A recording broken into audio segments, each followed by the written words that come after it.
नमस्कार, मी जगदीश देशमुख. जेएम विशेषमध्ये आपल्या सगळ्यांचं स्वागत. अखेर त्या 6 खासदारांनी शिवसेनेमध्ये प्रवेश केलेला आहे. त्यामुळे एकनाथ शिंदे यांची ताकद आणखी वाढलेली आहे. आजच्या जेएम विशेषमधला पहिला विषय आहे तोच एकनाथ शिंदे यांची ताकद वाढलेली आहे. पाहूयात.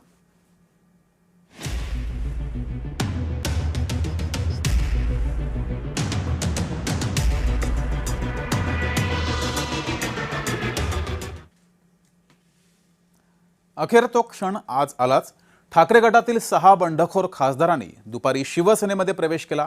एकनाथ शिंदेंच्या उपस्थितीमध्ये दक्षिण मुंबईतील यशवंतराव चव्हाण प्रतिष्ठानातील एका सभागृहात 6 खासदारांचा पक्षप्रवेश पार पडला. संजय जाधव, संजय दिना पाटील, संजय देशमुख, नागेश पाटील आष्टीकर, भाऊसाहेब वागचौरे आणि ओमराजे निंबाळकर हे शिवसेनावासी बनले. या प्रसंगी बोलताना शिंदेंनी ठाकरेंवर सडकून टीका केली. नेहमीप्रमाणे थेट नाव न घेता ठाकरेंच्या ताज्या टीकेला शिंदेंनी उत्तर दिलं. आम्ही कुणाच्या वाटेला जात नाही, पण आम्हाला अंगावर घ्याल तर शिंगावर घेऊ, अशा शब्दात शिंदेंनी ठाकरे गटाला इशारा दिला. तसंच या सर्व 6 खासदारांना मी 2029 मध्ये निवडून आणेल अशी घोषणा सुद्धा शिंदेंनी केली आहे.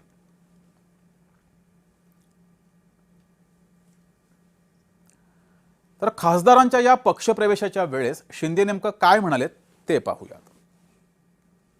राज्य और केंद्र सरकार के माध्यम से हमारे जो महाराष्ट्र के विकास में इनका योगदान होगा और 6 हमारे जो अभी सांसद हमारे साथ शिवसेना में आए हैं उनको मैं इतना ही शब्द देना चाहता हूं कि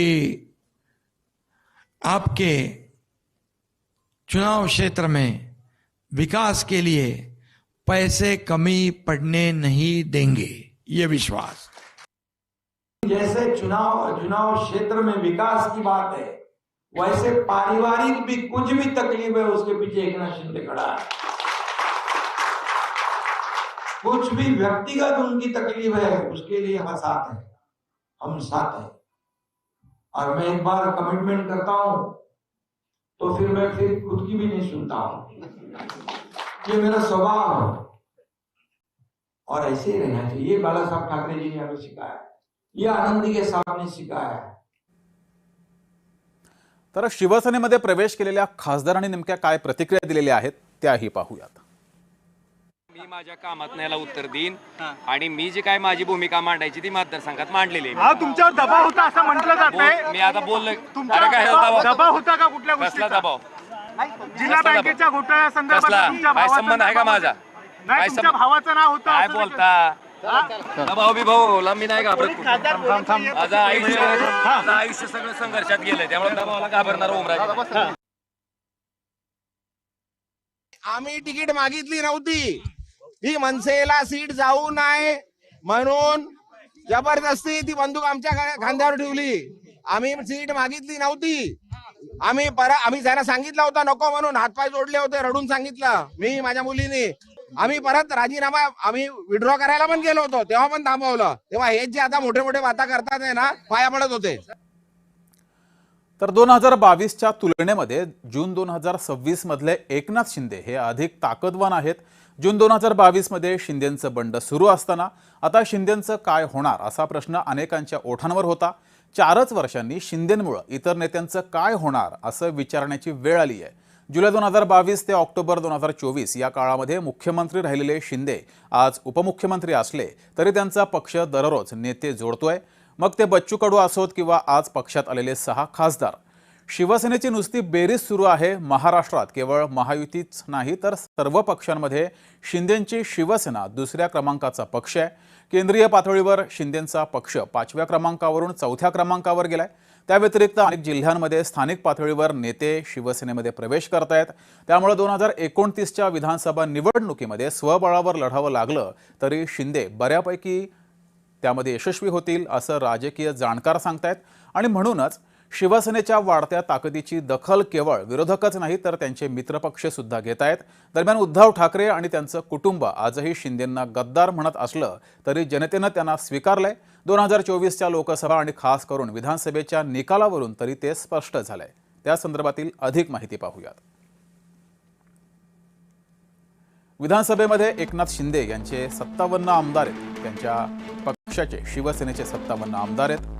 तर विधान परिषदेमध्ये एकनाथ शिंदे यांचे 11 आमदार आहेत आणि ही कमी ताकद नाहीये 2022 पासूनची.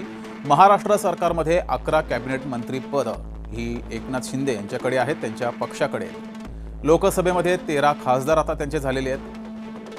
उद्धव ठाकरे यांच्या 6 खासदारांनी प्रवेश केलाय. राज्यसभेत 2 खासदार आहेत.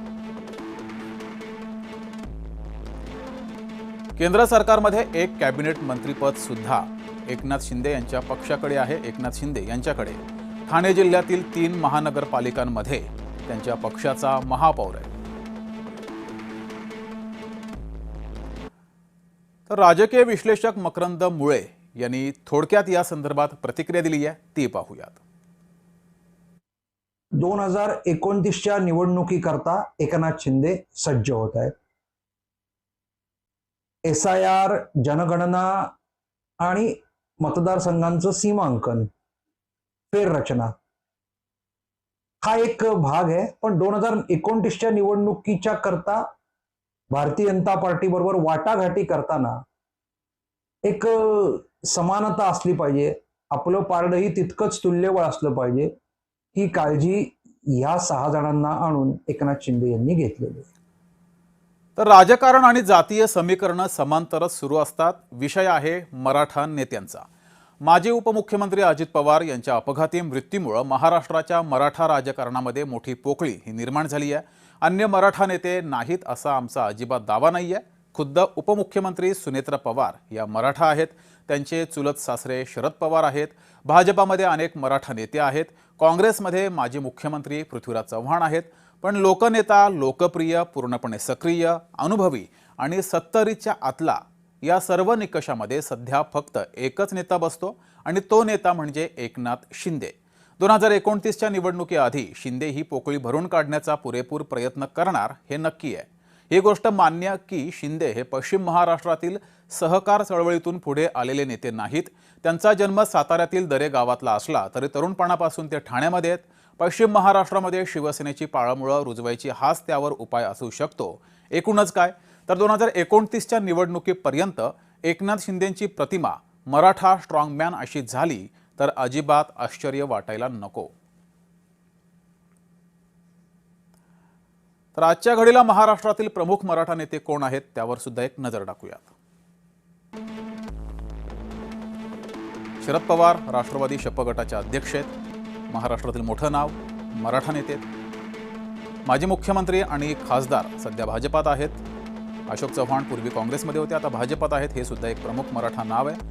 माजी मुख्यमंत्री आणि काँग्रेसचे नेते पृथ्वीराज चव्हाण हे सुद्धा प्रमुख मराठा नाव आहे पश्चिम महाराष्ट्रातील. ते सुद्धा एकनाथ शिंदे आणि शिवसेनेचे मुख्य नेता, उपमुख्यमंत्री हे एक प्रमुख नाव. सुनेत्र पवार राष्ट्रवादीच्या अध्यक्षा, उपमुख्यमंत्री सुनेत्र पवार या सुद्धा मराठा आहेत. मात्र या सर्वांमध्ये राधाकृष्ण विखे पाटील यांचं सुद्धा नाव येत आहे. ते भाजपाचे जलसंपदा मंत्री आणि नेता आहेत. मात्र लोकप्रिय हे सध्या एकनाथ शिंदे आहेत. माजी अर्थमंत्री आणि राष्ट्रवादी शपचे नेते जयंत पाटील हे सुद्धा मराठा नेते आहेत. हर्षवर्धन पाटील माजी सहकार मंत्री आणि राष्ट्रवादी शपचे नेते हे सुद्धा मराठा नेते आहेत. राजेश टोपे माजी मंत्री आणि राष्ट्रवादी शपचे नेते हे सुद्धा मराठा आहेत. त्यातली बहुतांश पश्चिम महाराष्ट्रातले आहेत. रावसाहेब दानवे माजी केंद्रीय राज्यमंत्री आणि भाजपाचे नेता, बरेच वेळा ते खासदार म्हणून सुद्धा निवडून आले, हे सुद्धा मराठा नेते. कोल्हापूरचे सतेज पाटील सध्या काँग्रेसचे आमदार आहेत, माजी मंत्री राहिलेले आहेत, हे सुद्धा एक मराठा मोठं नाव. तर भाजपाचे खासदार धनंजय महाडिक हे सुद्धा प्रमुख मराठा नेते राज्याच्या राजकारणात सध्या सक्रिय आहेत. भाजपाचे खासदार उदयनराजे भोसले हे सुद्धा मराठा आहेत. सार्वजनिक बांधकाम मंत्री शिवेंद्रराजे भोसले हे सुद्धा मराठा नेते आहेत, महाराष्ट्रातील प्रमुख नाव आहे.